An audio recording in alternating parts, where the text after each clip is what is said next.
Welcome to Review Every Ship by CitizenCon 2024. The point is to give an update on every ship since some haven't had a video made about them in years, and others the information is simply too spread out to be helpful in making decisions. Remember, digital ships aren't imaginary, digital ships are imagine-necessary. A quick shout out to my Jonin Ninja member, Radium TX, my first ever Jonin Ninja, and my Chunin Ninja members, Wakanyo Sai, Rage 1, and Scorpio King 3, and of course, all my other members who are all listed at the end of the video. Membership is never required, but always appreciated. You help make this YouTube dream even more possible, so thank you.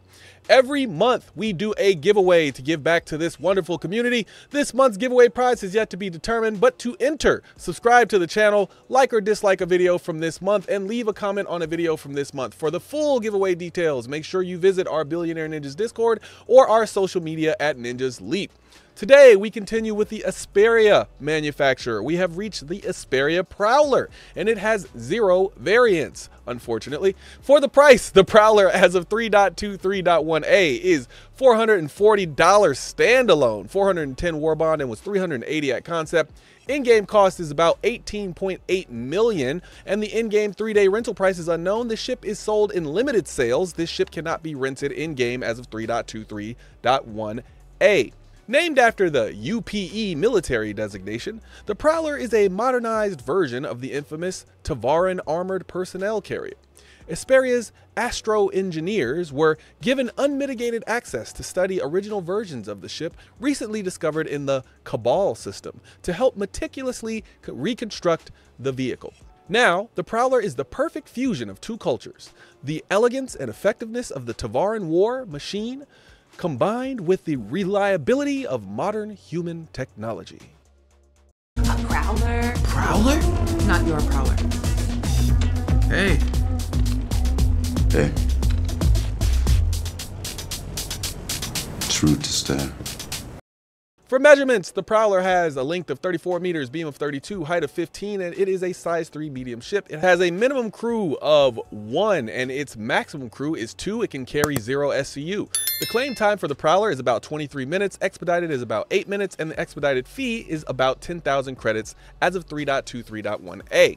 The Prowler has a top SCM speed of 200, which is below average overall, and for its class, it's slightly below average. For its nav speed, it is 1100, which is average overall. That is also average for its class. For maneuverability, it is below average in the game overall, and for its class, it is also below average. For overall, it has above average hydrogen fuel and above average overall quantum fuel.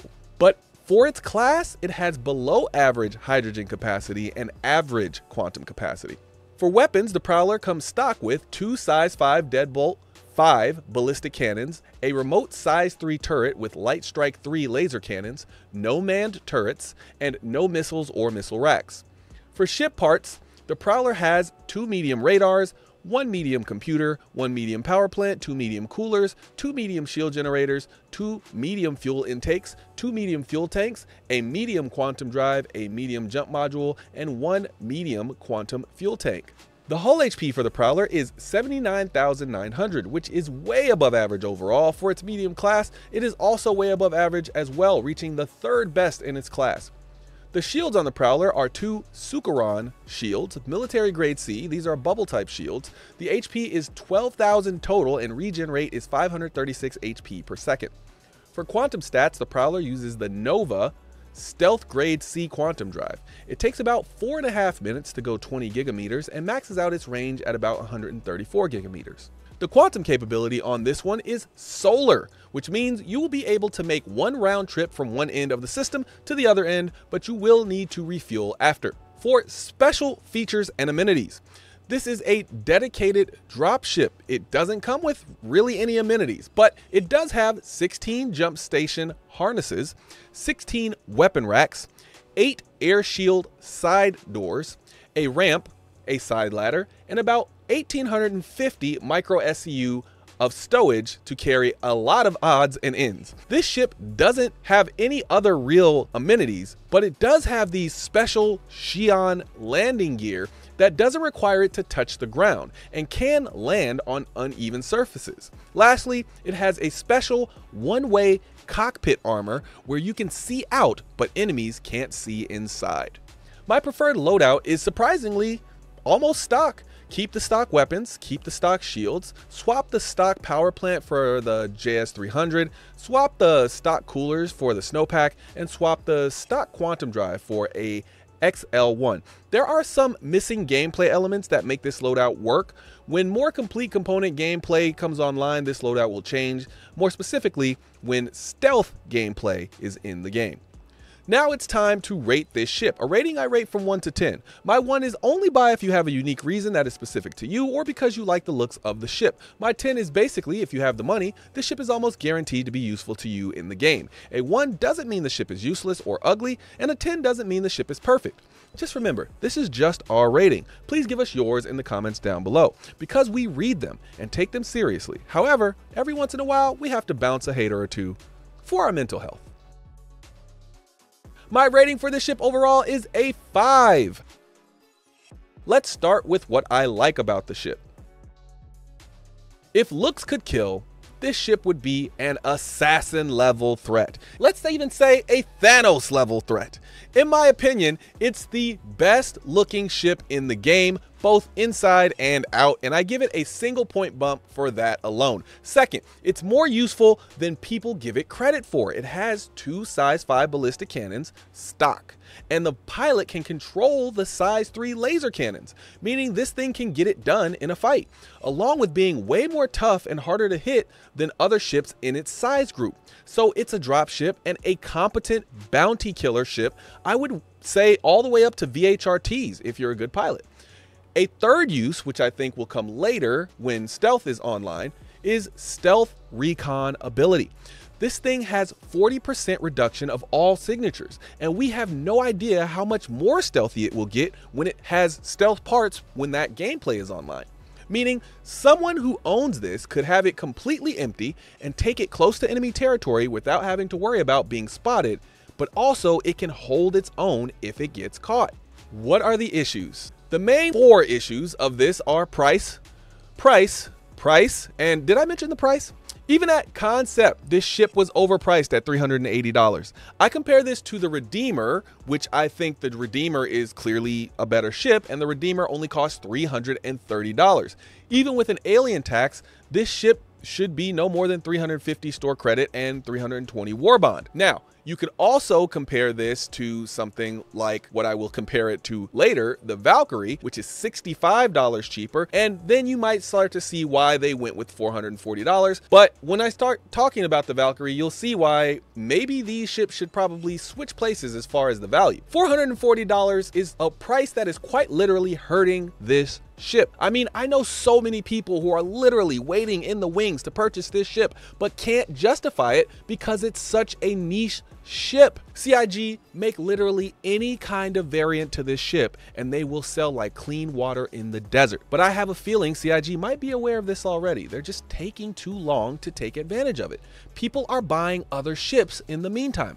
It's hard not to suggest a Valkyrie at $65 cheaper to anyone who needs a drop ship. It has more drop seats. It makes more sense as a drop ship because it can take advantage of the extra people on board with that massive amount of turrets it has. It also has a decent cargo hold, and best of all, it can carry multiple ground vehicles such as an Ursa Medevac, giving it a ton more usability and even the ability to respawn on it, which is invaluable to ground forces.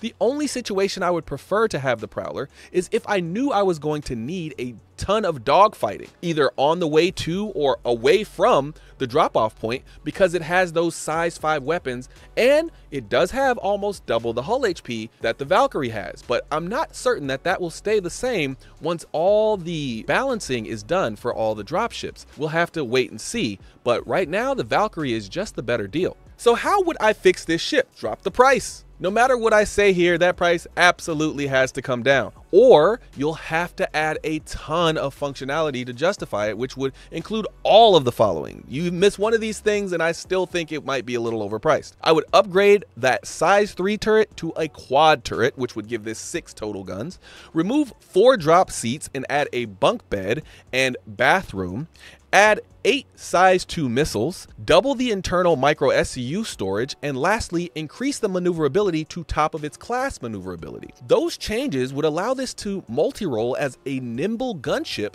capable of doing all levels of bounty kills. Well, some people might be able to do those anyway, but it would also give those Xi'an gravity emitters more of a purpose. Allow people to take the Prowler on long recon missions, extending its range because now it has a bathroom and a bed, and still allow it to perform very well as a dropship, capable of taking 14 people. I mean, yeah, you can't take 18 people, but that's not much of a difference. And that's also, if you include the pilot and co-pilot, 14 people is pretty decent. So who is this ship for? This ship, as it is currently built, is for people who need to do short-ranged dropship missions with a ton of people. I have yet to find 17 other people willing to do a single bounty mission or bunker mission, but if I ever do, I might pick this ship as long as stealth is necessary, or as I said, I was looking to have to dogfight along the way. It's stealthy, so it's also great for pilots who want to get as many people as possible, as close to the point of conflict as possible,